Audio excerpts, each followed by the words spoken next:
Well, hey, all you rock stars, what is really going on? You're indeed on the winning walk with Christina, and yes, I'm out and I'm walking, and no, I'm not going live. Just out getting a little exercise in, and you know, prepping for the upcoming holidays and trying to get my mind together because it's just like super duper tough for me right now. And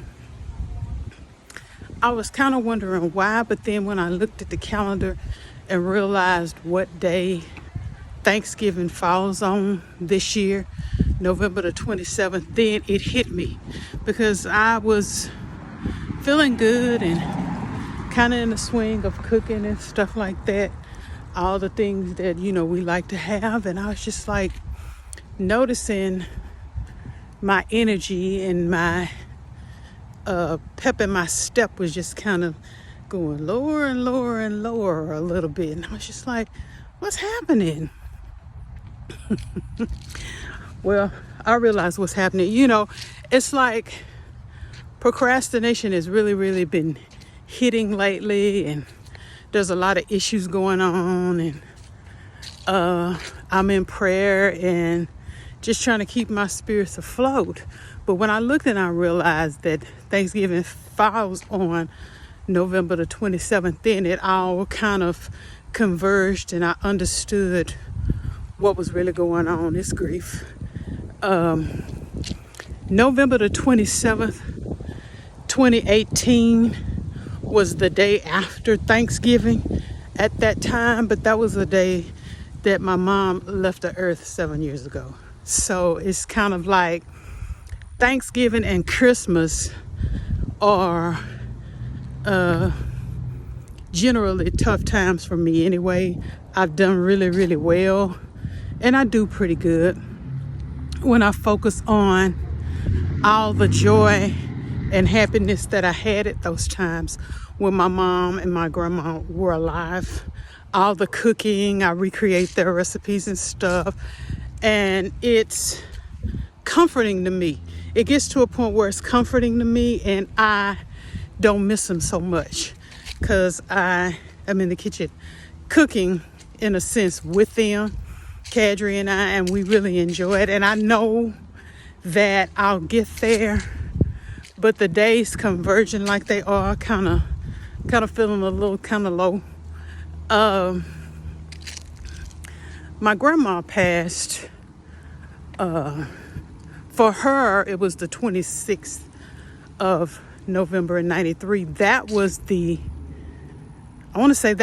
day after Thanksgiving during that year. And then for my mom in 2018, hers was the day after Thanksgiving. So it's like they passed a day apart and several years apart. But Thanksgiving is just kind of like a rough season. There are some Thanksgivings that come and go, and it's no big deal. It's almost like they're here, and a part of me kind of not denial, because I know where they are, and I'm joyful because I know where they are. But it's like grief is like sort of like, I don't know, it's kind of like grief. I signed a peace treaty with grief for that season. Some years it's just been like, it's almost like it's like they're here even though I know they're not. I don't feel the heaviness or the sadness, but there are some years it's just like, whew. And I think for me, grief was compounded a little bit because I'm still grieving Misha. So it's just kind of like things are like heavy at the moment. I'm pushing through. I'm out here. I'm moving. That's always helpful. And I know I'll be okay. But if y'all were wondering why she's not going live, she's not posting videos, there's a multitude of issues going on with that too that I will not really go into, because it's just like the mundane. But I wanted to come on here and talk to y'all just a little bit, rock stars and friends. Not to whine, but to, if you feel like me and you feel a little heavy, I just wanted to come on here and give some tips to go through this holiday season where it's not so heavy. Can I do anything about the grief? Can I do anything about the tears that fall? Can I do anything about missing the people that you love? Can I do anything about you having the people you love with you? They haven't transitioned or went on. They're with you, but for whatever reason, you are not setting a place for them at the table. Maybe there was some argument or something where you had to part ways, and they're not going to be there. And can I do anything about that? Can't do anything about any of that, but pray. But the practical things that you can do with that is give it to the Lord. Give it to the Lord, because He sees the days ahead, and He saw this season coming, and He knew all that was involved. And in Him, when you can't find any peace or joy or anything to look forward to in people, you can find it in Him always. Always. He'll take your tears and He will always give you. There's a scripture that says, in trial and testing and temptations, the Lord will always provide you a way of escape to keep you from sin, to keep you from sinning as you're going through the vicissitudes of life. He will provide a way of escape. But I would say with that, not only will He provide a way of escape from sin, but He'll provide a way of escape from grief overtaking you.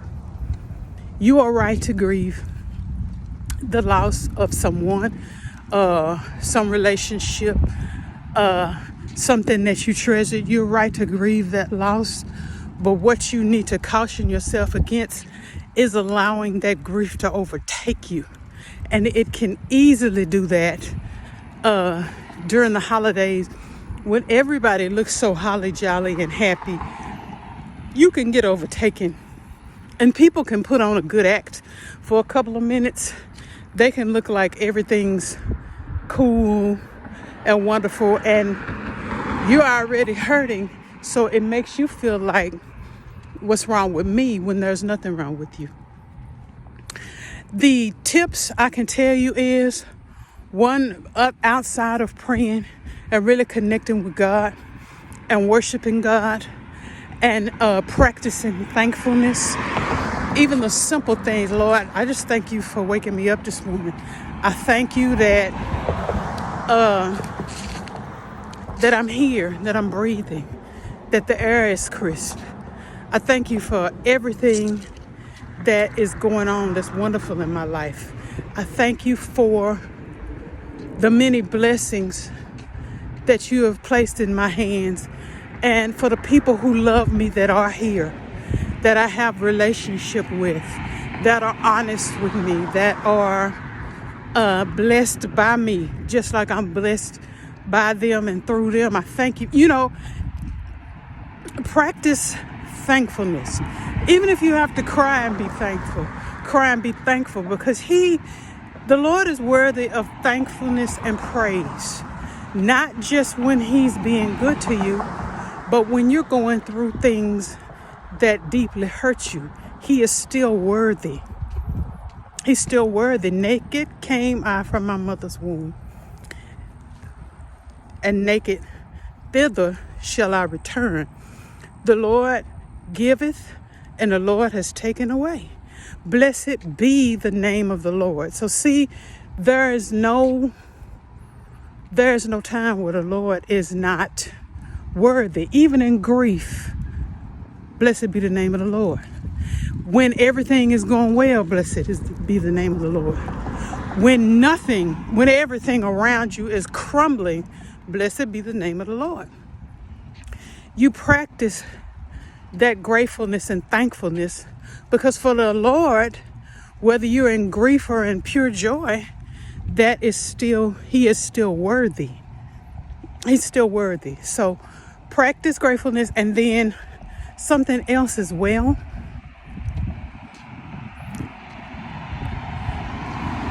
Wait for the truck to go by. Get out and move.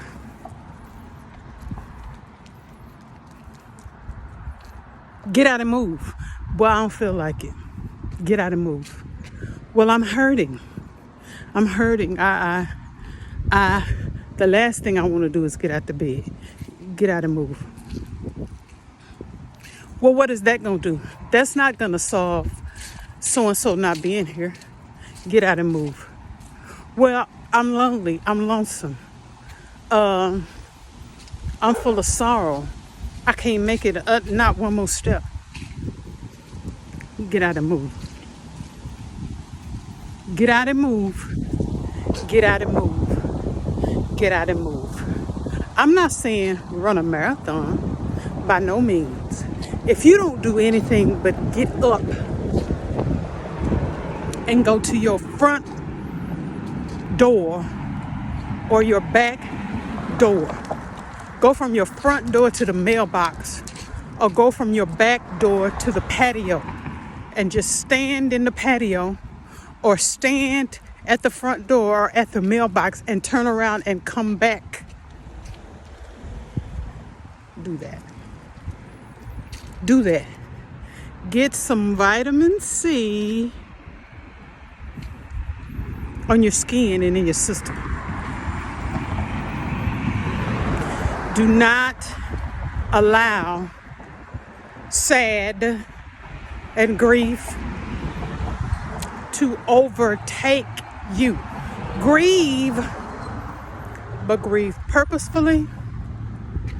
Grieve well. Grieve in gratefulness and thankfulness, because your grief is the price you're paying for the love you had for that person. So grieve gratefully, knowing that grief is a gift. I know you like, what? Feeling like I feel is a gift?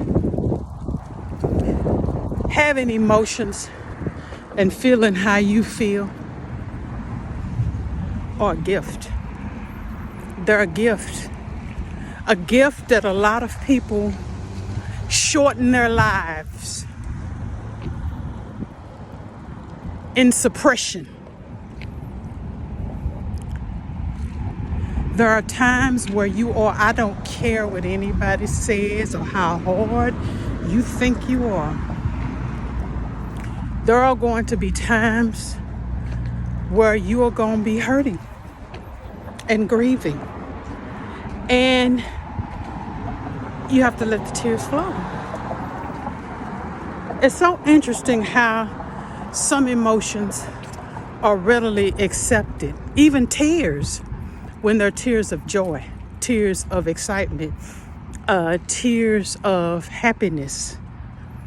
But grieving somebody we love, somehow tears are not acceptable.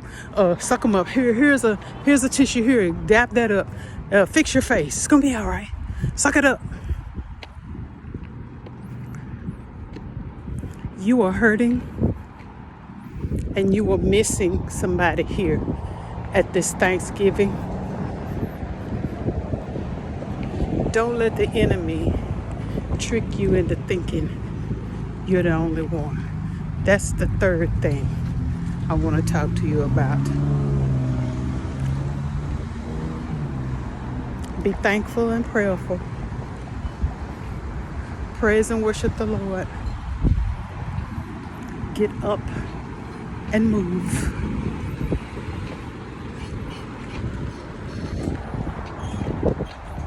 And find somebody else. Find somebody else who is grieving just like you are and make them smile. What? I ain't doing all that. I need somebody to come make me smile. I need somebody to come check on me. I'm one of the strongest friends. Isn't that what the little meme says? You need to check on your strongest friend. Well, I'm the one.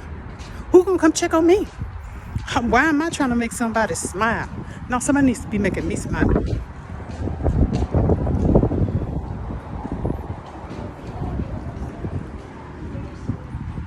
But you want to take your grief and be purposeful, right? You want to be a servant of the Most High God. You want to grieve as He instructs. You want to do that.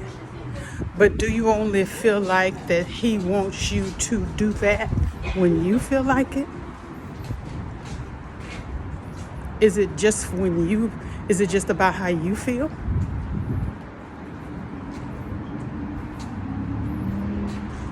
I don't know if you checked lately.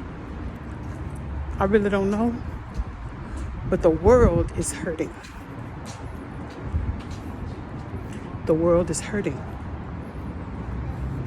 The government shutdowns are done. But the fallout is not done.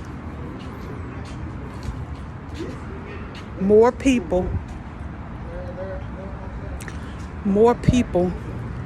are hurting in a multitude of ways. They're grieving a multitude of things.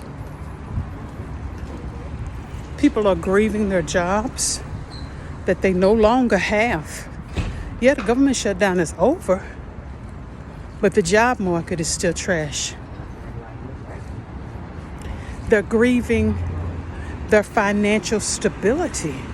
They're losing their cars, their homes, all that they worked decades to maintain. And there are empty seats at their table of people that they loved on top of all of that. People who were there last year, last month, last week, yesterday. It's not just you. It is you. You are hurting. But do not let the devil lie to you. It's not just you. It's not just you. I'm not saying to approach random people on the street, although the Lord might call some of us too.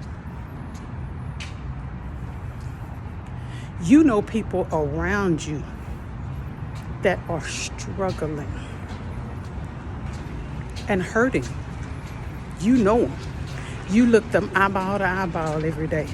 If you are walking around in November of 2025 and everybody around you is joyful and happy and content and peaceful and their lives are all together, you're in delusion. You're in delusion.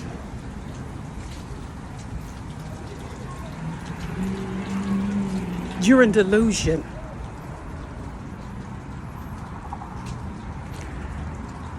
You're not looking deeply enough. You're not looking deeply enough.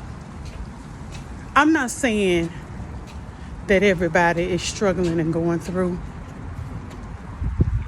But for some people around you, they are. They are, and you know it.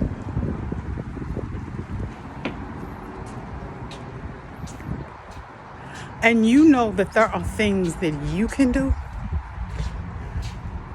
to help even a little bit.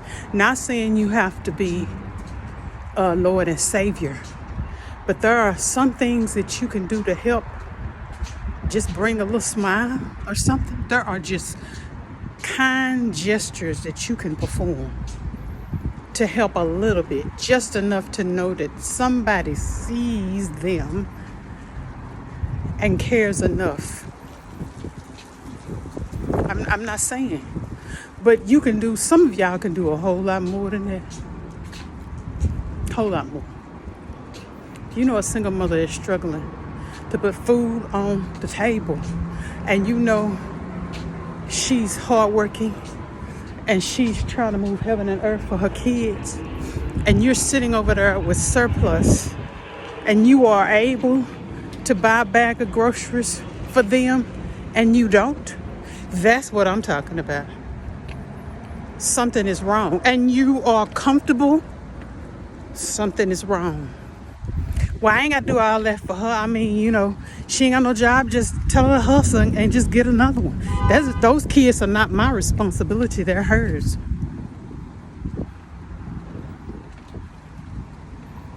But you know she needs help and you have it. It won't hurt you at all to just help her. You know, maintain her dignity. Don't make an open show of it. But help her.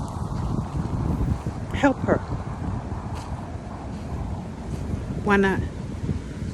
What do you think the extra that you have is actually for? Your family is fed. Your bills are paid. Things are pretty decent for you. You're working. You have a job. You're in decent health. And you have more than enough. What do you think that's for? Now, okay, I'm gonna back away from that because I'm sure some of y'all gonna get offended, but I just want you to think about it. What do you think that's for?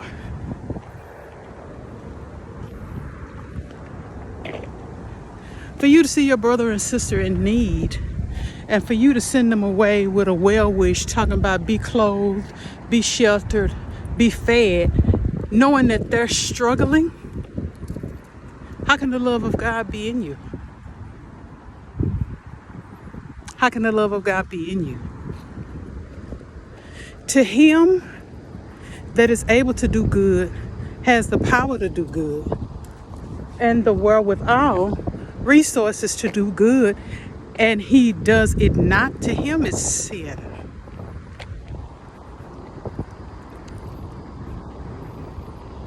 Something that my mom left me with, and I will leave y'all with this, as I have a gazillion times, serves me in maintaining my sanity and my inner joy and contentment.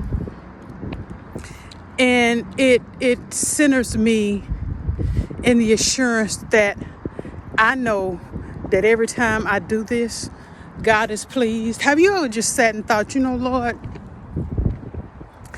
I want to please you above all else.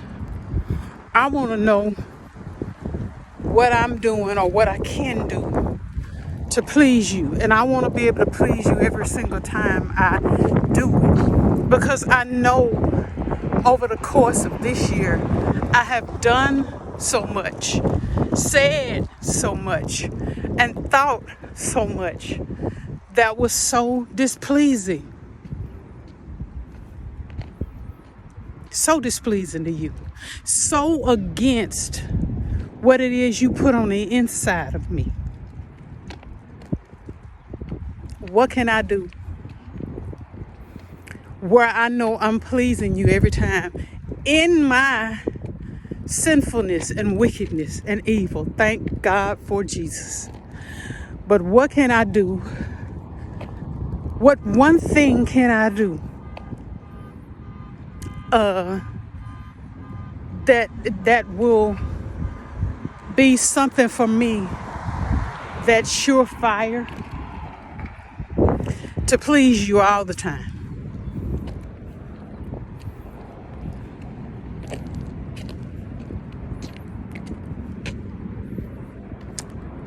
Thou shalt love the Lord your God with all your heart, with all your mind, with all your strength, with all your soul.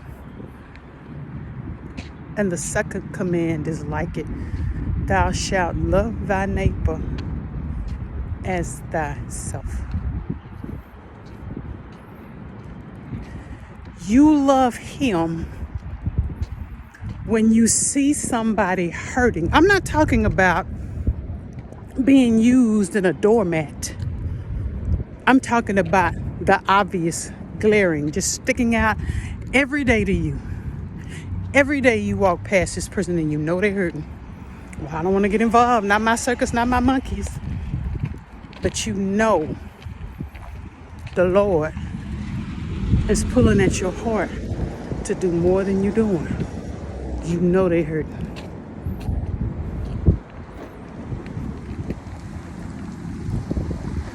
You know it.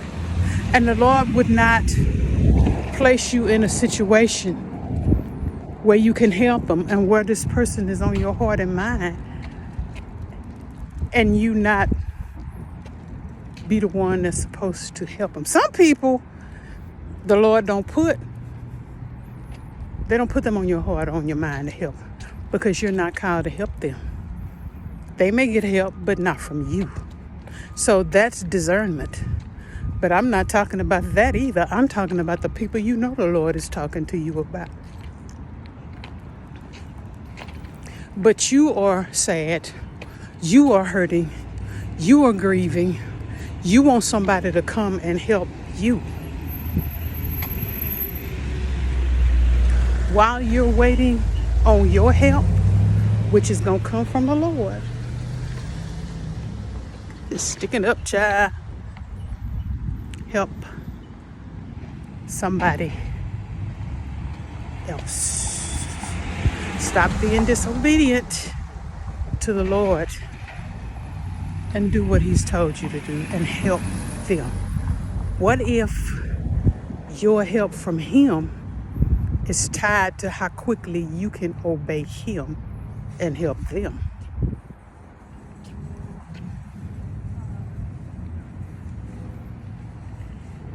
Think about it. Think about it. Give thanks. Get out and move. Help somebody else. Help somebody else. I love y'all dearly. And I mean it. Rock stars, you have an amazing holiday. Give thanks.